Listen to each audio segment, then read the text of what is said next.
Podem se assentar. Um pouquinho de pressa para transmitir aquilo que Deus ministrou ao meu coração. Com grande alegria que nós recebemos aqui o pastor Felipe, da ICPI Cerquilho. Felipe que nós...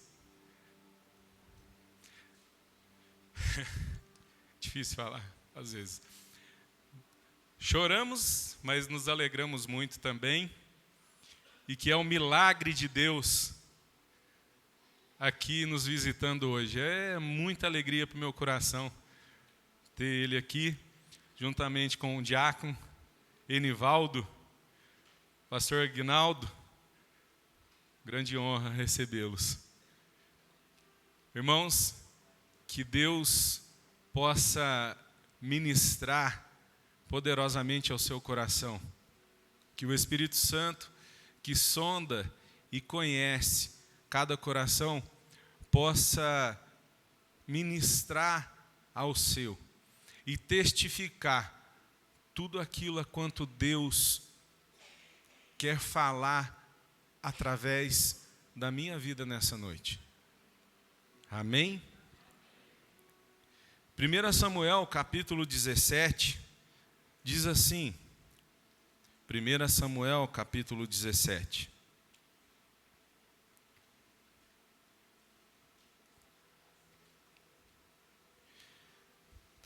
E os filisteus ajuntaram as suas forças para a guerra e congregaram-se em Socó, que está em Judá. E acamparam-se entre Socó e Azeca, no termo de Damim. Porém Saul e os homens de Israel se ajuntaram e acamparam no vale do Carvalho e ordenaram a batalha contra os filisteus. E os filisteus estavam no monte de um lado e os israelitas estavam no monte do outro lado. E o vale estava entre eles. Então saiu do arraial dos filisteus um homem guerreiro, cujo nome era Golias de Gate, que tinha de altura 6 côvados e 1 palmo. Trazia na cabeça um capacete de bronze e vestia uma couraça de escamas, e era o peso da couraça de 5.000 siclos de bronze. E trazia grevas de bronze por cima de seus pés, e um escudo de bronze entre os seus ombros. E a haste da sua lança era como o eixo do tecelão, e a ponta da sua lança de 600 siclos de ferro. E diante dele ia o escudeiro. E parou e clamou às companhias de Israel e disse-lhes: para que saireis a ordenar a batalha? Não sou eu o filisteu e vós servos de Saul? Escolhei dentre vós um homem que desça a mim. Se ele puder pelejar comigo e me ferir, a vós seremos por servos. Porém, se eu o vencer e o ferir, então a nós sereis por servos e nos servireis. Disse mais o filisteu: hoje desafia as companhias de Israel. Dai-me um homem para que ambos pelejemos.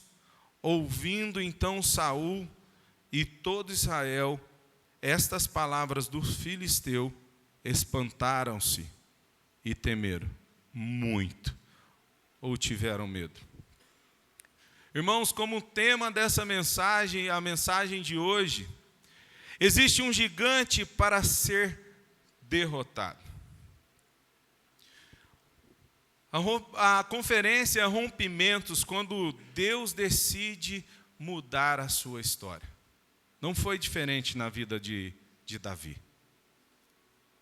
Quando nós abrimos aqui 1 Samuel 17, somos aqui levados a pensar que esta é apenas a história de um menino que venceu um gigante.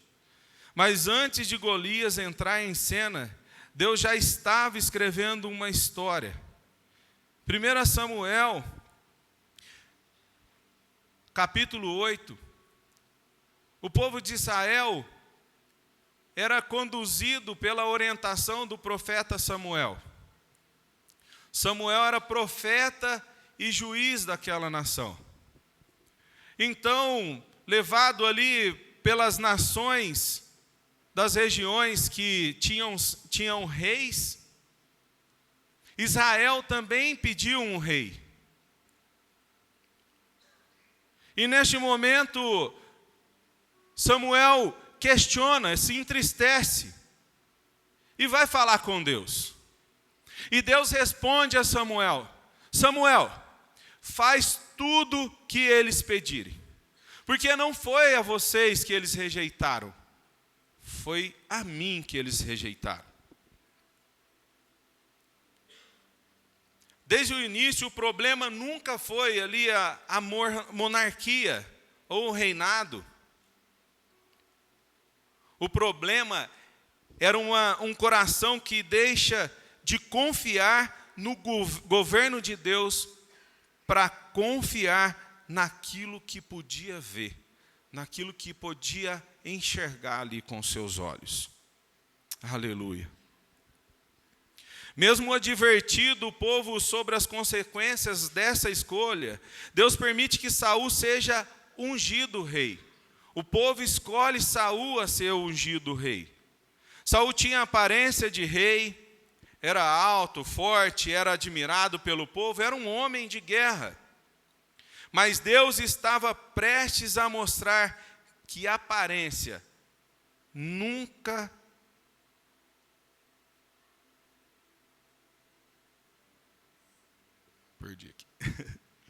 Deus estava prestes a mostrar que a aparência nunca foi a total escolha dele. E nem critério do reino.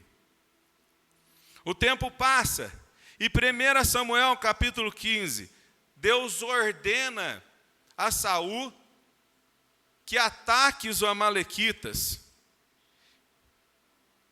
e mate a todos. Mas Saul age em desobediência. Ele poupa a vida do rei Agag e preserva o melhor rebanho. Quando Samuel chega, Saul tenta justificar sua desobediência dizendo que ofereceria aqueles animais em sacrifício ao Senhor. Então Samuel declara uma das maiores verdades nas Escrituras.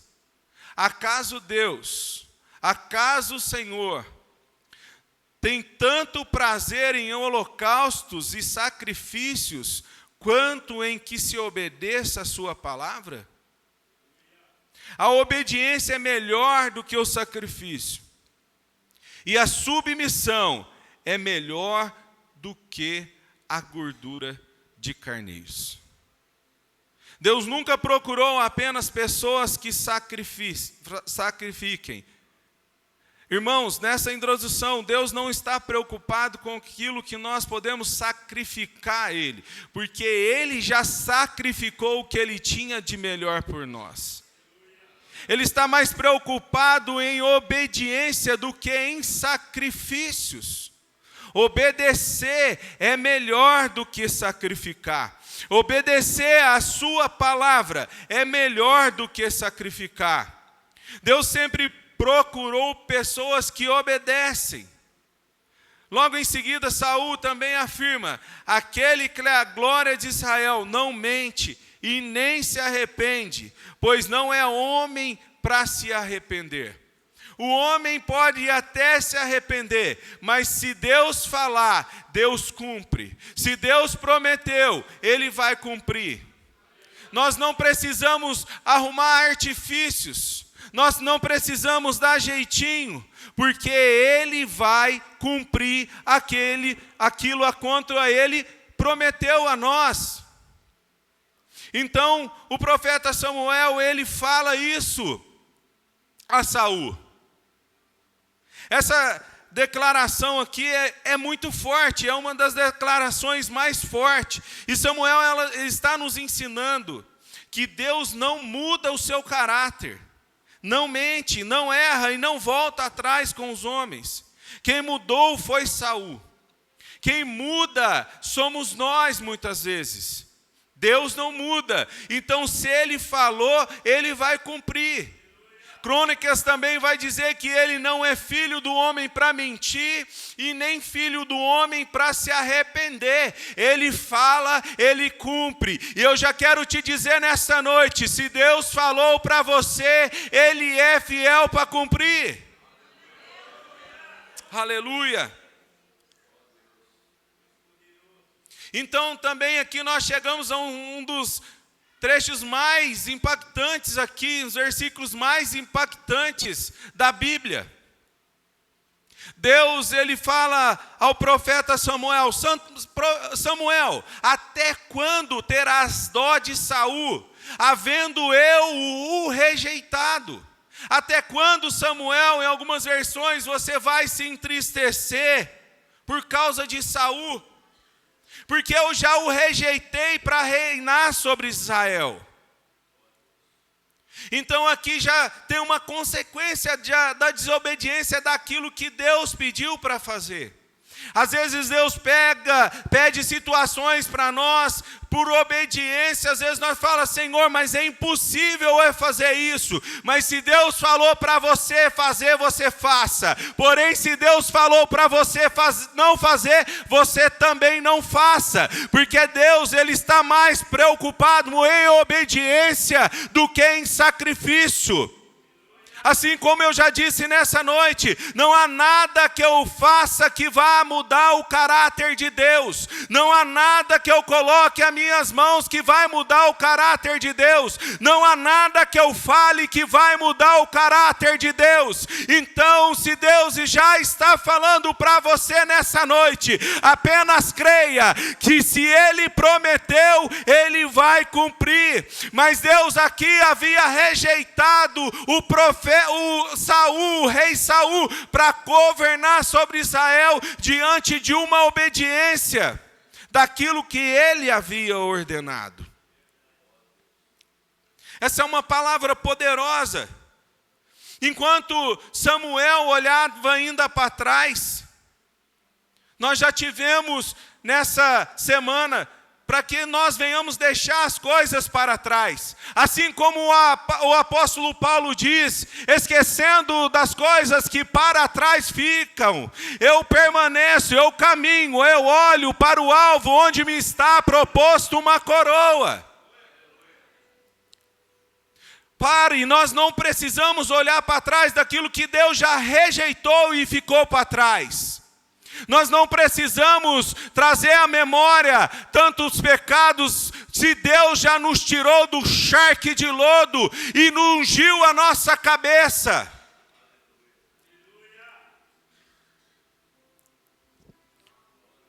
Deus, Ele já preparava um rei,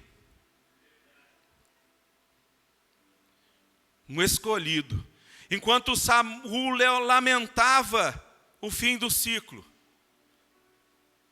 Irmãos, eu torno a dizer nessa noite, direcionado pelo Espírito Santo, se Deus já encerrou algum ciclo na sua vida, não olhe para trás.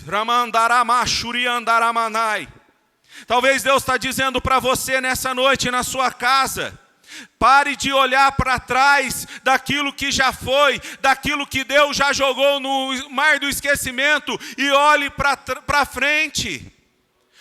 Para o autor e consumador da nossa fé. Aleluia. Enquanto Samuel olhava para trás, Deus já estava iniciando um novo ciclo. Deus já estava, enquanto Samuel olhava para trás, Deus dizia, encha o chifre de azeite. Ele falou, abandone. Deixa para trás, agora siga as minhas ordens. Encha o chifre de azeite. Porque Deus nunca termina uma história sem já estar preparando outra. Samuel, ele chega à casa de Jessé. Aleluia. Passa-se para Eliabe, Abinadab, Samar e os outros irmãos. Mas Deus Ele fala: não é nenhum desses.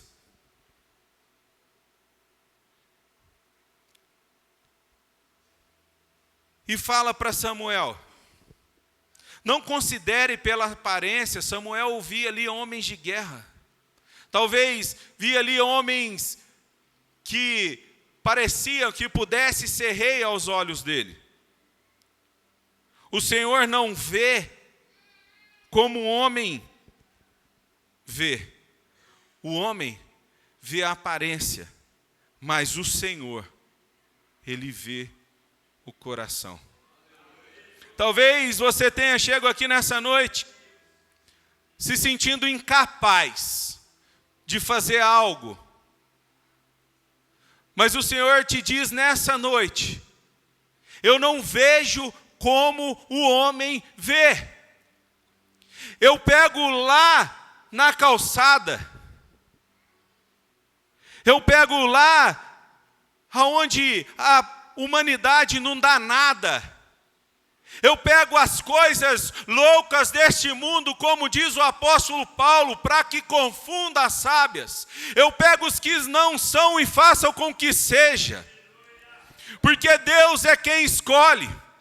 E a sua palavra, ela nos diz isso: não foi nós que o escolhemos, mas Ele nos escolheu para que nós viemos e damos fruto, e fruto que permaneça, a fim a tudo a quanto pedis ao Pai, Ele nos conceda. Foi Ele quem nos escolheu. Foi Ele quem escolheu Davi. Aleluia. Davi nem havia sido chamado, irmãos. Davi não havia sido chamado. Estava cuidando lá de ovelhas no pasto. Davi foi esquecido ali pelos homens. Mas jamais foi esquecido por Deus. Samuel pergunta: são estes todos os seus filhos? Jessé responde: ainda falta o caçula. Ele está cuidando das ovelhas. Samuel então diz: mandem chamá-lo. Não nos sentaremos para comer enquanto ele não chegar.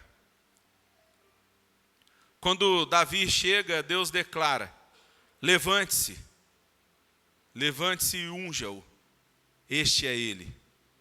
Mais tarde, a própria Escritura revela o motivo dessa escolha.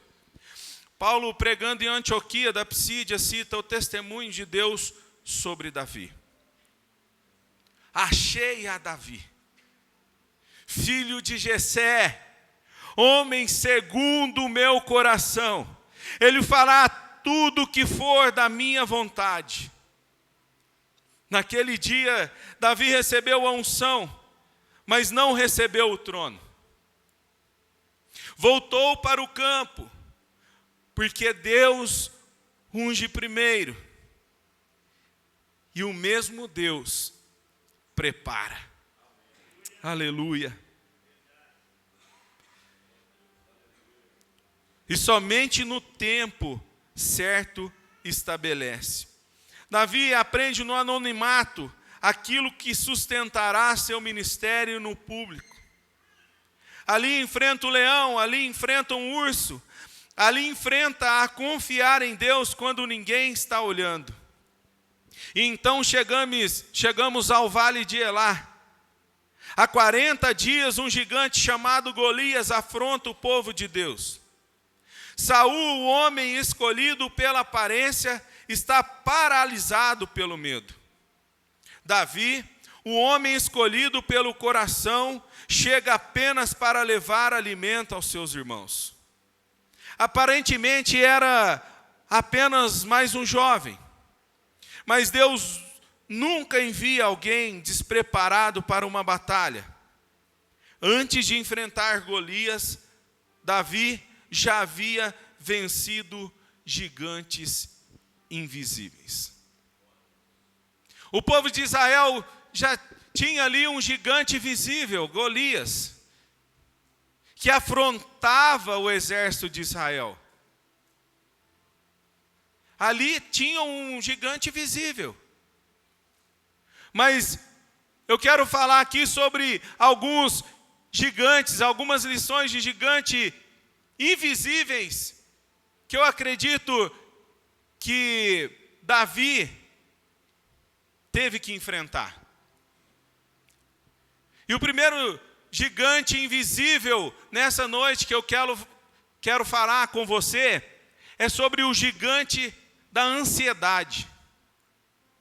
Davi foi ungido rei, mas não tentou ocupar o trono antes do tempo de Deus.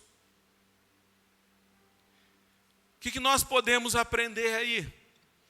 Quem recebe uma promessa de Deus não precisa acelerar. Não precisa acelerar a promessa de Deus se você já recebeu.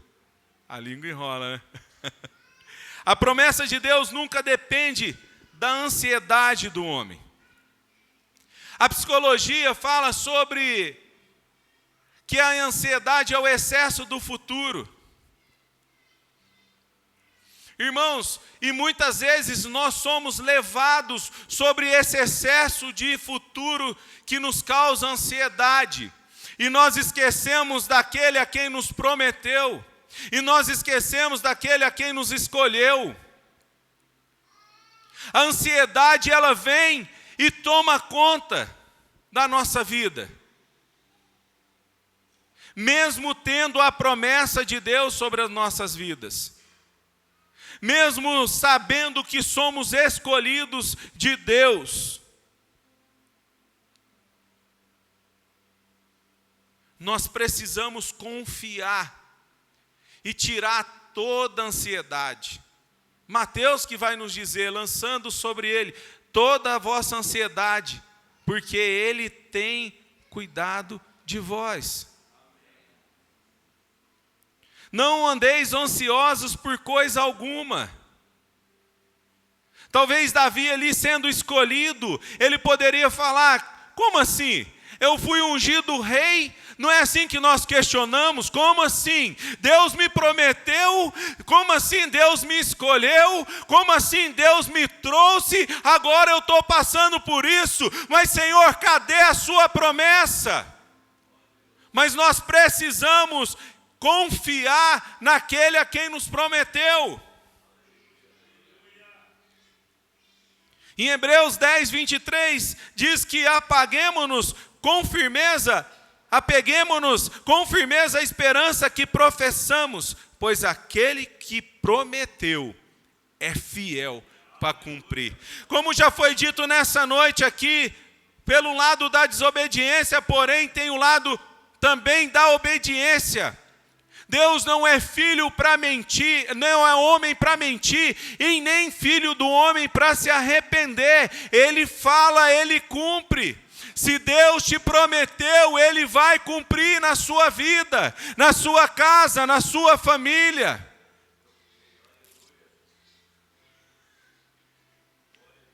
Esperar o tempo de Deus também é um ato de obediência. Quem sabe esperar demonstra que confia mais em Deus do que na circunstância.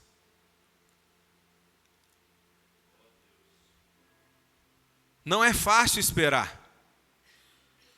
Esperar nos causa ansiedade. Esperar faz com que nós colocamos as nossas expectativas em nós mesmos e queremos dar, muitas vezes, jeitinho para Deus. Se nós formos olhar para a vida de Abraão, Deus tinha prometido a Abraão um filho. Mas ele e sua esposa quis dar jeitinho.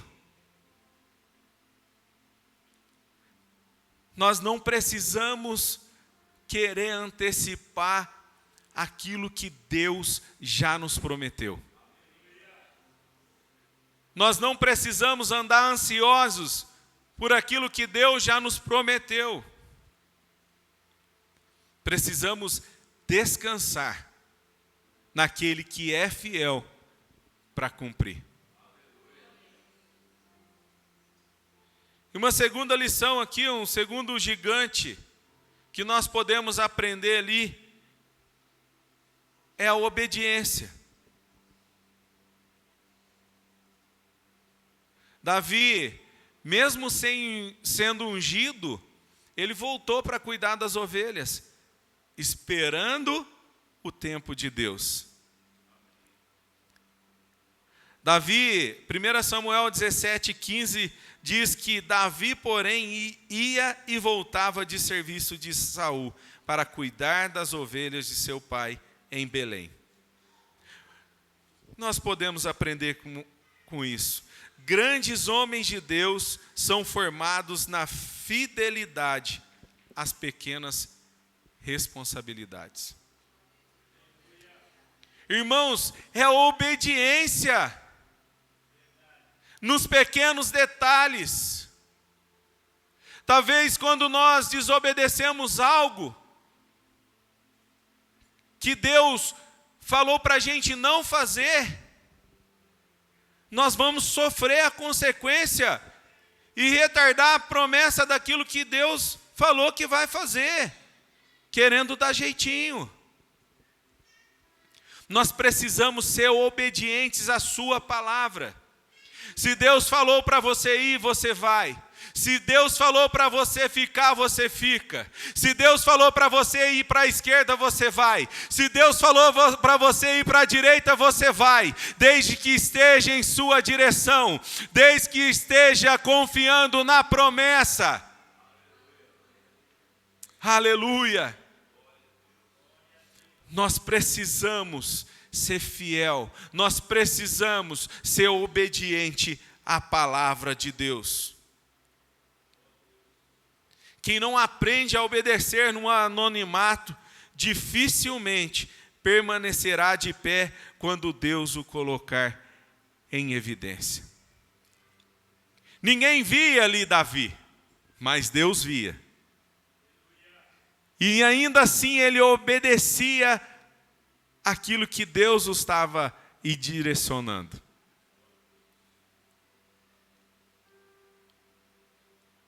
Nós precisamos ser obedientes, até mesmo quando ninguém está nos vendo.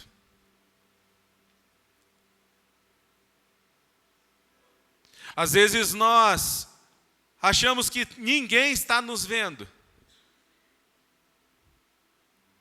mas Deus está nos vendo. Talvez nenhum homem tinha visto Davi, mas Deus tinha visto Davi. Talvez você, falando para si mesmo, eu estou confiando na promessa, eu estou sendo obediente e ninguém me vê, mas eu quero te dizer nessa noite, Deus te vê. Deus te sonda, Deus te conhece, Deus olha para o seu coração. E Ele está te vendo no anonimato, quando ninguém está te vendo. Quando talvez você está no seu quarto chorando, clamando ao Senhor, Ele está te vendo.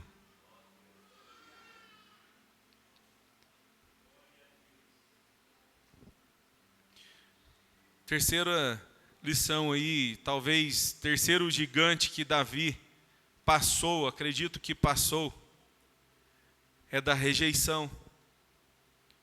Davi, ele foi esquecido até pela própria família. Nem Jessé imaginava que Deus o havia escolhido. O que nós podemos aprender aí, o fato de pessoas não enxergarem o seu valor não significa que Deus não tenha um propósito para a sua vida. Isso não é nem em termos de acusação, meus irmãos.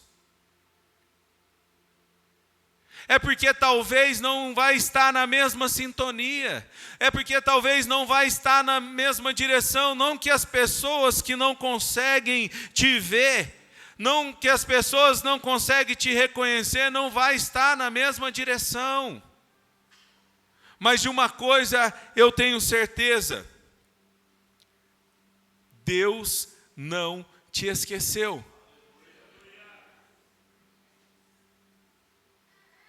Ele tem um propósito na sua vida. Deus não vê como um homem vê.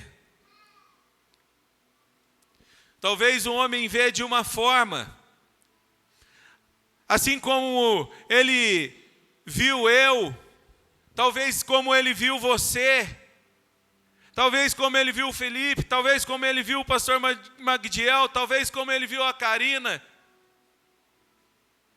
talvez como ele viu o Robson.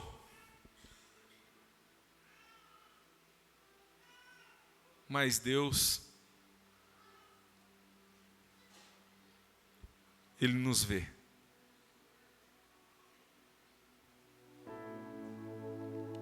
E Ele sonda o nosso coração.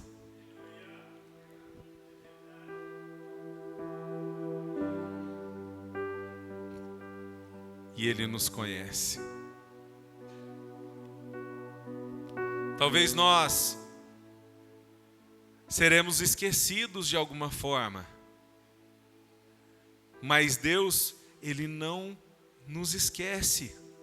Nós temos que ter essa convicção. Talvez nós podemos ser rejeitados. Talvez tenha alguém aqui nessa noite, tem alguém nos assistindo que foi rejeitado até pelos próprios pais, pelos familiares, que não dava nada e dizia: esse aí, esse aí, não dá nada. Esse daí, acabou.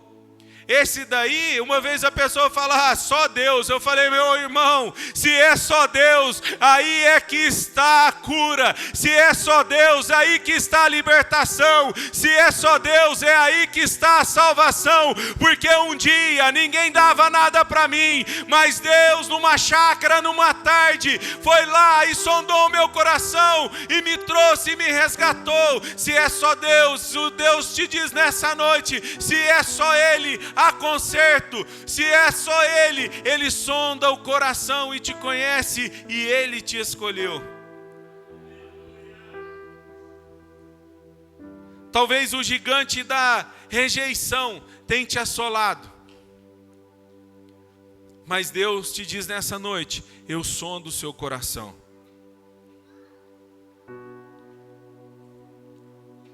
Samuel perguntou a Jessé: tem mais alguém? A Jessé respondeu: tem um caçula lá apacentando as ovelhas. E aí Samuel manda chamar: não assentaremos à mesa até que ele chegue. Antes de Davi sendo ungido rei ali, Deus já o honrava.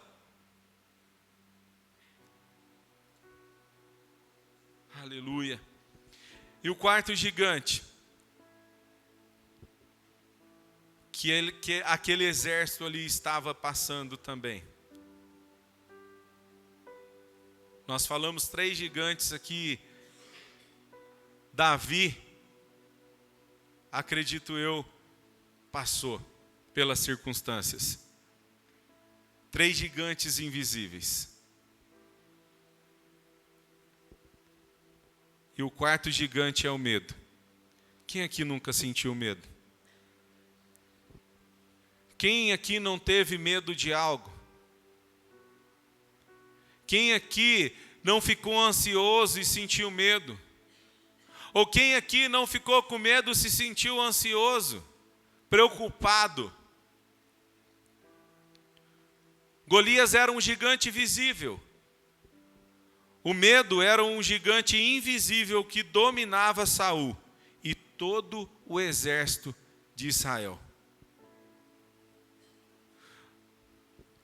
Um guerreiro ali chamado Golias, um homem que estava fazendo medo numa nação, num exército. Mas Davi não.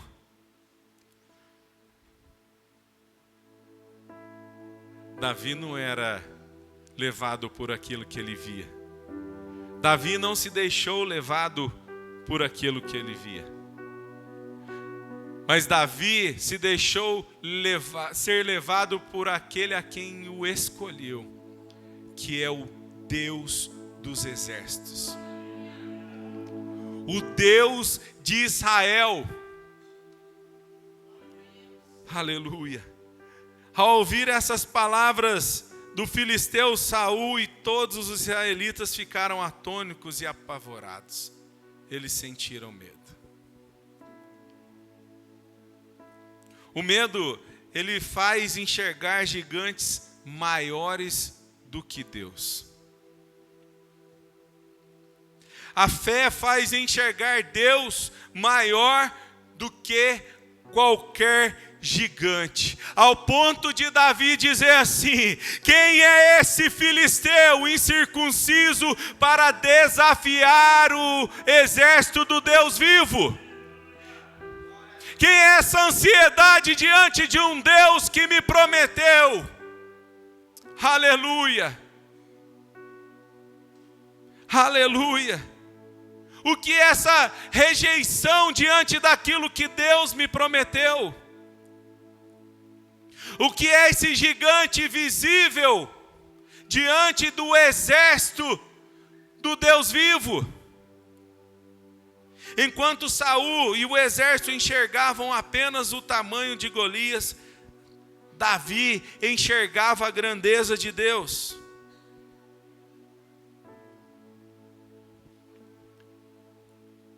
A coragem bíblica não é a ausência de medo, irmãos. É decidir obedecer a Deus mesmo quando existe o risco. Quando, eu já falei aqui nessa noite, decidir é obedecer a Deus mesmo quando em risco. Talvez nós estamos olhando o risco, mas Deus está dizendo: vá, esforça-te que eu te ajudo. Nós fazemos a nossa parte, porque aquele que nos prometeu é fiel para cumprir.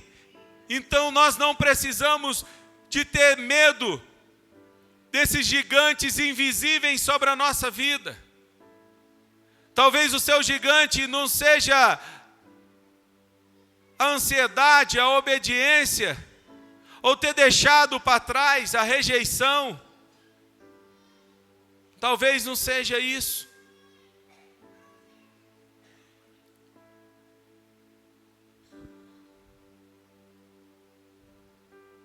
Aleluia.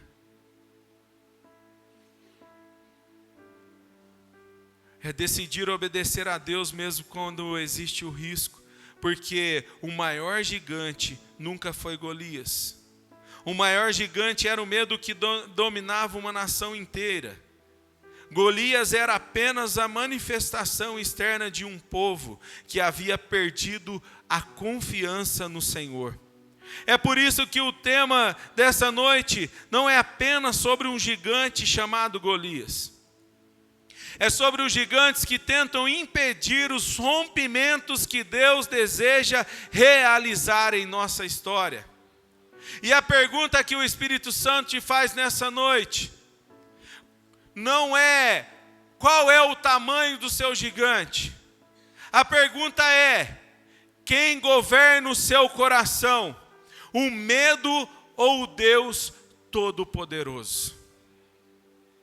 Porque quando Deus decide mudar uma história, nenhum gigante permanece de pé.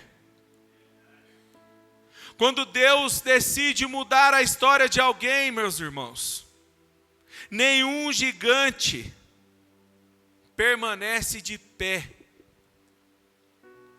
E eu não sei qual o gigante invisível que você chegou aqui nessa noite. Mas eu só sei que o Deus de Israel, o Deus Todo-Poderoso, Ele é fiel para cumprir a promessa sobre as nossas vidas. Basta nós confiarmos. Basta nós estarmos em obediência àquele a quem nos prometeu. E eu convido a você ficar de pé nessa noite.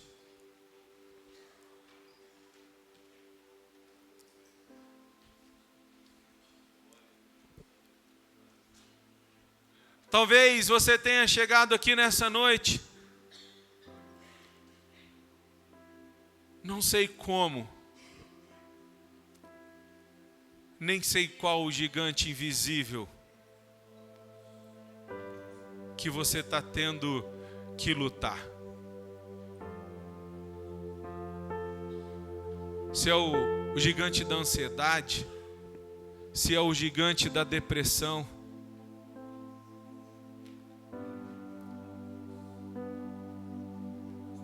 se é o gigante do abandono, se é o gigante da separação. Eu não sei qual gigante tem afrontado a sua vida nos últimos dias.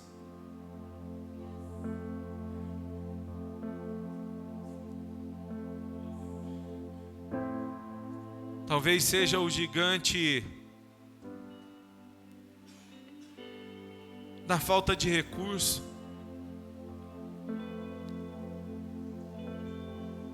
Mas Deus te diz nessa noite também: busca primeiro o meu reino e toda a minha justiça,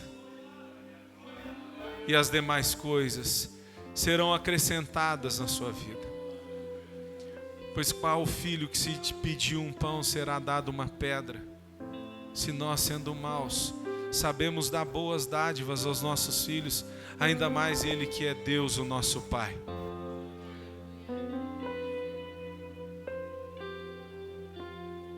Que Deus continue ministrando ao seu coração, talvez de um gigante que homem nenhum vê, esse gigante invisível, mas Deus sonda e conhece o seu coração. Fique com essa palavra e Deus te abençoe.